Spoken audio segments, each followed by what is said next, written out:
बीकानेर के एक बनिया परिवार की कहानी। बचपन से ही हल्दीराम ने घर में नमकीन बनते देखी। नमस्कार दोस्तों, आपका स्वागत है हमारे YouTube चैनल पर। तो आज हम बात करने वाले हैं हल्दीराम के बारे में। हल्दीराम के प्रोडक्ट्स लगभग हर घर में इस्तेमाल किए जाते हैं। वहीं किसी भी पार्टी में नाश्ते के तौर पर लगाई जाने वाली नमकीन बिना हल्दीराम के अधूरी सी है। लेकिन क्या आप जानते हैं कि आज़ादी से पहले हल्दीराम की शुरुआत एक छोटी सी दुकान के रूप में हुई। फिर आज़ादी के बाद कामयाबी के ऐसे झंडे गाड़े कि नंबर 1 ब्रांड बन गया। बीकानेर के एक बनिया परिवार की कहानी। शुरुआत बीकानेर के एक बनिया परिवार से होती है। नाम तनसुख दास, जिनकी मामूली सी आमदनी से किसी तरह परिवार का गुजारा हो रहा था। आज़ादी के करीब 50-60 साल पहले वो अपने परिवार की जिम्मेदारियों को पूरा करने के लिए संघर्ष कर रहे थे। तनसुख दास के बेटे भीखाराम अग्रवाल नए काम की तलाश में थे। उन्होंने अपने और अपने बेटे चांदमल के नाम पर भीखाराम चांदमल नामक एक दुकान खोली। उन दिनों बीकानेर में भुजिया नमकीन का स्वाद लोगों को काफी पसंद आ रहा था। उन्होंने भी भुजिया नमकीन बेचनी चाहिए। भीखाराम ने भुजिया बनाने की कला अपनी बहन बीखी बाई से सीखी। उनकी बहन ने अपने ससुराल से भुजिया बनाना सीखा था। बीखी जब भी अपने मायके आती तो भुजिया साथ लेकर आती।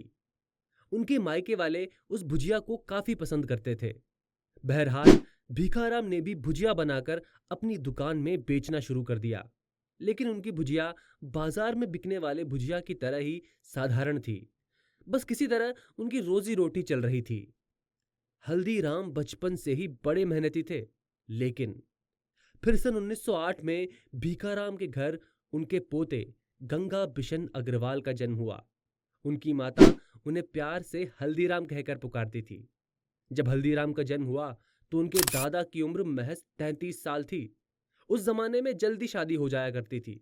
खैर, बचपन से ही हल्दीराम ने घर में नमकीन बनते देखी।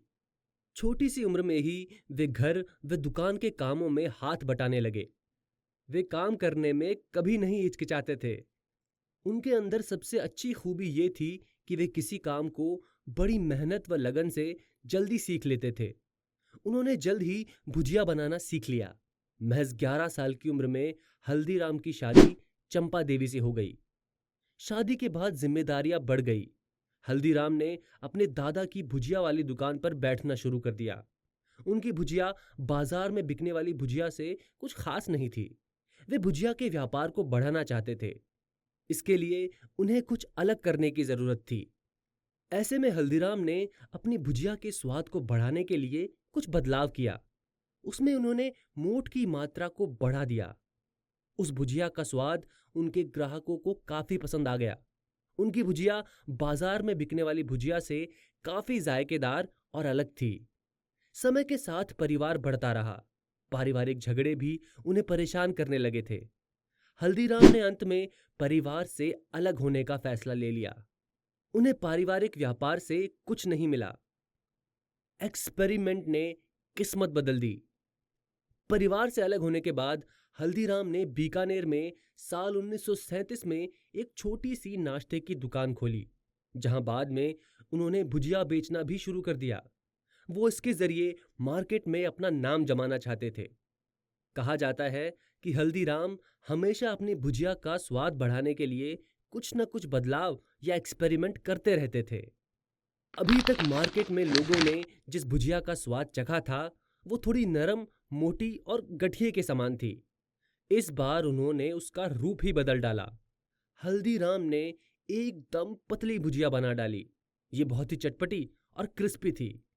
इस तरह की भुजिया अब तक मार्केट में नहीं आई थी। एक रिपोर्ट के अनुसार हल्दीराम के प्रोडक्ट्स बनाने के लिए सालाना 3.8 अरब लीटर दूध, 80 करोड़ किलोग्राम मक्खन, 60 किलोग्राम घी व 62 लाख किलोग्राम आलू की खपत होती है।